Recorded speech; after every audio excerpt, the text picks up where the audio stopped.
이 장에서 위대한 선물 유전적인 부 토착 원주민들은 오랜 세월 수많은 관찰과 경험을 통해서 유전적인 부를 지킬 수 있었다. 지금 우리는 완전히 다른 생활을 하고 있다.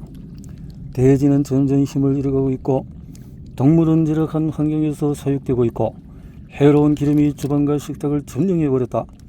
유전적인 부가 낭비되고 있다.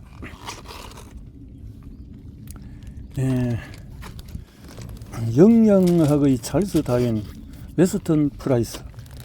이집트 연구학자 마크 레너가 정원 테라스의 매끈한 바닥 위를 걷고 있었다. 문득 자신이 걷는 테라스 바닥이 하나의 거대한 암석이라는 것을 알게 되었다. 42m 길이의 오벨리스크였다. 오벨리스크는 고대 이집트 왕조에서 태양 숭배를 기념하는 것인데 거대한 암석은 무려 4,000년의 세월을 간직하고 있었다. 그는 고대인들이 어떻게 거대한 돌로 기념비를 세웠을까? 고대 문명의 과학이 오늘날 기술력을 뛰어넘는 것은 아닐까? 하는 질문에 깊이 빠졌다. 세계 곳곳에 있는 고대 건축물들은 불가사의한 신비 그 자체이다. 고고학자들은 고대의 석궁들은 건축의 비밀을 퍼뜨리거나 기록해서 전수하지 않았다. 건축가와 건설자들은 고대 이집트의 신비학화에 뿌리를 두고 있다. 그들은 비밀 집단이었다라고 말하고 있다. 실제 고대인들은 건축 기술을 매우 소중하게 여겼다. 고대의 지혜 중에서 지금까지 우리 삶에 커다란 영향을 미치는 것이 있다. 바로 뿌리 깊은 영양이다. 고대의 영양학은 고대 석공 기술자의 비법이 비밀스럽게 지켜진 것처럼 전수되어 왔다. 이 비법은 인간을 최적화하고 혈통을 보존하기 위한 도구였다. 뿌리 깊은 영양은 수학과 공학 못지않게 끊임없이 진화해왔다. 만약에 고대 토목 기술에 대한 연구만큼 고대 음식과 영양에 대해서 연구하는 과학자가 많았다면 우리들은 훨씬 더 건강하고 행복한 삶을 살 수 있을 것이다.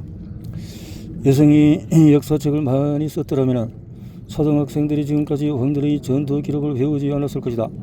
뿌리 깊은 영양을 더 깊이 이해하게 되었을 것이다. 20세기 초의 서구인들은 수평선 넘어 초인적인 종족의 존재 여부에 대해서 입씨름을 벌이곤 했다. 자주 등장한 부족이 바로 훈자족이다. 이 부족은 염소와 야크 들소를 기르며 아프가니스탄과 파키스탄 산악지대에서 생활했던 유목민들이다. 탐험가들은 이 지역을 100세 이상 장수하는 경이로운 땅이라고 주장했다. 서양의학의 관점에서는 훈자족은 수수께끼 자체였다. 훈자족은 왜 건강하고 장수했던 것일까? 맑은 공기, 미네랄이 풍부한 물, 칼로리 제한.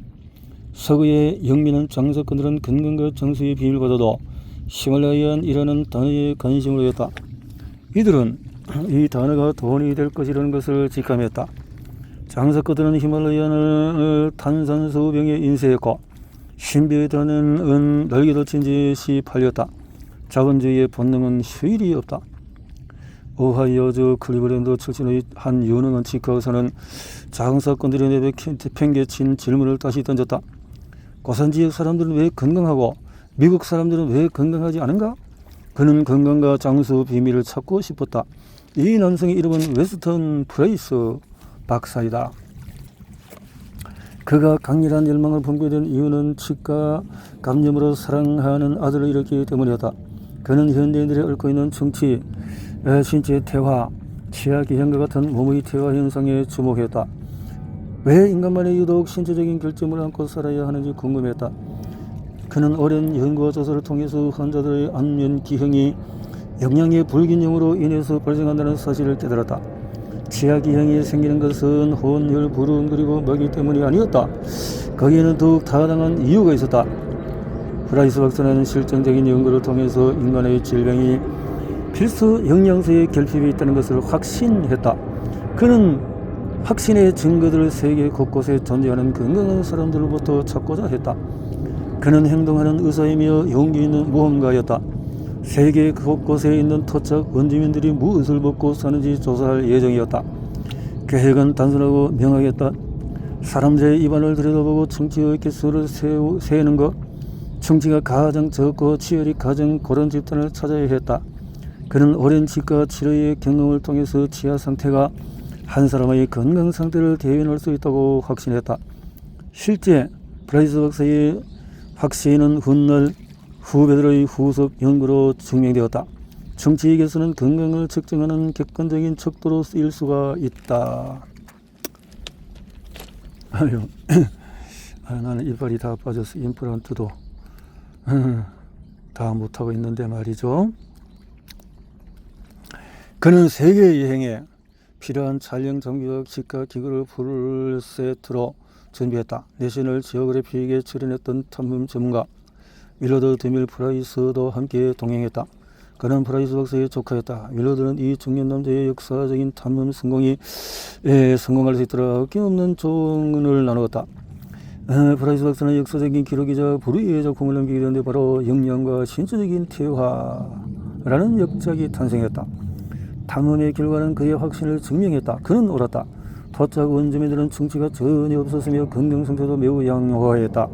부족 전체가 건강했던 이유가 전통 방식에 의한 훌륭한 음식 때문이라는 것도 발견했다. 아름다움과 건강은 함께 온다. 인류의 오랜 기록에는 신체의 아름다움과 건강의 연관성이 수없이 등장한다. 하지만 이러한 연관성은 사회적인 근기로 여겨왔다. 실제로 이러한 이유로 이 책의 출간도 계속 지연이 되었다. 명백한 증거는 매우 많다. 고등학교 시절의 축구 스타를 떠올려보자. 고등학교 영웅들은 대개 준수한 영어와 뛰어난 운동 실력을 갖추고 있다. 덕분에 주변 사람들로부터 인정과 감탄과 그리고 질투를 한몸에 받아왔다. 물론 예외도 있었음을 인정한다. 좋은 유전자의 전형적인 특징은 뛰어난 체력과 신체 조절 능력이다. 프라이스 박사의 연구가 특별한 것은 사회적인 근기를 과학적으로 파고들었다는 점이다. 우리가 아름다운 외모를 선호하는 이유는 뭘까? 그 이유는 자연법칙에 대한 인지 본능 때문이다.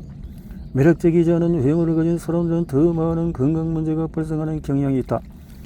분명 불공평하고 불평등하다. 안타깝지만은 사실이다. 우리는 태어남을 선택할 수가 없다. 부모도 선택할 수가 없다. 부모의 사랑으로 지금의 자신이 운명적으로 존재하게 된 것이다. 자연의 양력 환경도 그대로 받아들일 수밖에 없다. 어린 시절 경제적 환경도 유전자도 외모도 마찬가지다. 프라이스 박사는 아레트 하학골의 발달이 부진한 경우에 외모가 매력적이지 않다는 사실을 발견했다. 치아가 약해서 음식이 씹기에 문제가 생기며 정치 발생률도 높았다. 동물의 경우에도 이런 결과는 동일하게 적용이 된다. 그는 건강과 아름다움이라는 축복은 신성한 왕권처럼 극소수 영혼들에 주어진다는 그 시대적인 관념을 던져버렸다. 과거의 고정관념을 깨는 것이었으며 오늘 하루도 시대를 앞서고 있다. 프라이스 박사의 발견을 함께 느끼고 싶다면 지금 인터넷으로 검색해보자. 마사이족, 힌바족, 코바이족, 어다, 배족, 몽골 유목 민족부터 검색을 시작해봐라. 아니면 그들의 삶을 다룬 TV 프로그램을 시청해도 좋다. 윌리엄 쿠퍼가 제작한 이런 것들 등등을 해서 아름다움을 볼 수가 있다. 유전적인 부호 때문이다. 자, 토착 원주민은 왜 건강한가? 서양인은 토착 원주민들이 근근히 먹고 사는 것을 알고 있다. 그것은 사실이 아니다. 그들은 먹고 사는 것이 필사적이지 않다. 물론 음식은 삶의 중요한 부분이다. 놀라운 사실은 그들이 음식과 영양의 전문가라는 사실이다. 그들은 영양 풍부한 작물을 재배해서 가축의 먹이로 활용함으로써 영양 높은 동물들을 길러냈다. 고영양 음식을 만들기 위해서는 자신만의 전통 생물 공학을 활용했다. 프라이스 박사는 전 세계 11개의 토착민 지역의 음식 샘플을 확보해서 영양 분석을 진행했다. 조사는 총 4가지 지용성 비타민 A, D, E, K와 6가지 무기질 칼슘, 철, 마그네슘, 인, 구리, 요드를 분석했다. 분석 결과 11개의 지역 주식의 영양소는 가히 최고 수준이라고 할 수 있었다. 다음은 그가 발견한